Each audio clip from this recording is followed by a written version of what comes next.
ঈদ ঘনিয়ে আসায় ঢাকা-টাঙ্গাইল মহাসড়কে গণপরিবহন ও পশুবাহী গাড়ির চাপ বেড়েছে। সকাল থেকে সাধারণ মানুষ ঈদ পালন করতে ছুটে যাচ্ছেন বাড়ি। যাত্রীদের নিরাপত্তা ও মহাসড়কে চন্দ্রা ত্রিমোড় এলাকা যানজটমুক্ত রাখতে কাজ করছেন সেনাবাহিনীর সদস্যরা। আজ থেকে শিল্প কারখানা অধ্যুষিত এলাকায় ছুটি ঘোষণার পর মহাসড়কের চন্দ্রা এলাকায় তীব্র যানজটের আশঙ্কা করছেন আইনশৃঙ্খলা বাহিনী ও চালকরা। সিরাজগঞ্জের যমুনা সেতুর পশ্চিম সংযোগ মহাসড়কে যানবাহনের তীব্র চাপ সৃষ্টি হয়েছে। বাড়তি চাপে যানজটের ভোগান্তি এড়াতে খুলে দেওয়া হয়েছে হাটিকুমরুল ইন্টারচেঞ্জের পাবনাগামী লেন।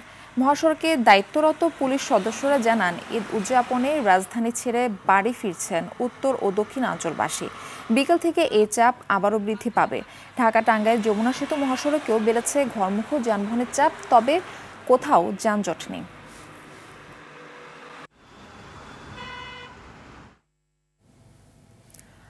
দর্শক, এ বিষয়ে আরো জানাতে ঢাকা-টাঙ্গাইল যমুনা সেতু মহাসড়ক থেকে যুক্ত হচ্ছেন সহকর্মী কামাল হোসেন। কামাল, যমুনা সেতু মহাসড়কে গাড়ির চাপ কেমন দেখছেন? যানজট আছে কিনা সেখানে জানাবেন।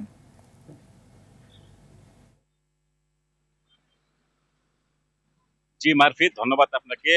ঢাকা-টাঙ্গাইল যমুনা সেতু মহাসড়কে অনেকটাই স্বাভাবিক গতিতে যানবাহন চলছে। তবে সকাল থেকে আমি মহাসড়কে রয়েছি, যতটুকু দেখেছি যানবাহনের চাপ কিন্তু অনেকটাই বেড়েছে। ঈদের সময় যতই ঘনিয়ে আসছে, যানবাহন এবং যাত্রীদের চাপ কিন্তু ততটাই বৃদ্ধি পাচ্ছে। আমি এখানে একটি পরিসংখ্যান দিয়ে রাখি যে গেল 24 ঘন্টায় যমুনা সেতু দিয়ে 36,564টি গাড়ি পারাপার হয়েছে। এর থেকে টোল আদায় হয়েছে 2,86,00,000 টাকা।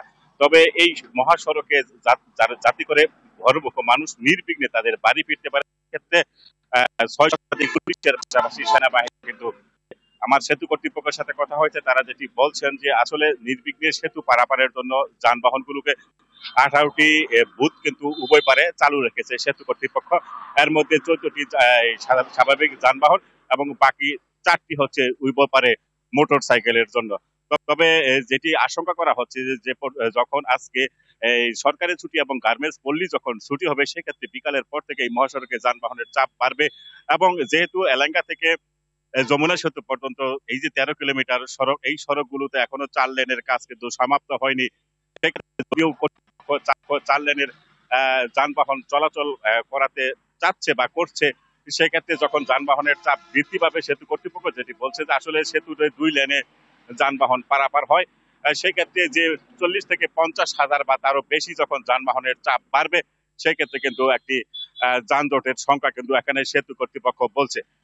তবে পুলিশ যেটি বলছে যে তারা মাঠে রয়েছে, সড়কে রয়েছে এবং 4টি সেক্টরে ভাগ হয়ে কিন্তু তারা দায়িত্ব পালন করছে। তবে চালকরা বলছে যে সড়কে যদি ফিটনেসবিহীন যানবাহন থাকে, সেক্ষেত্রে কিন্তু যানজটের একটি শঙ্কা করছেন। মারফি, ধন্যবাদ আপনাকে।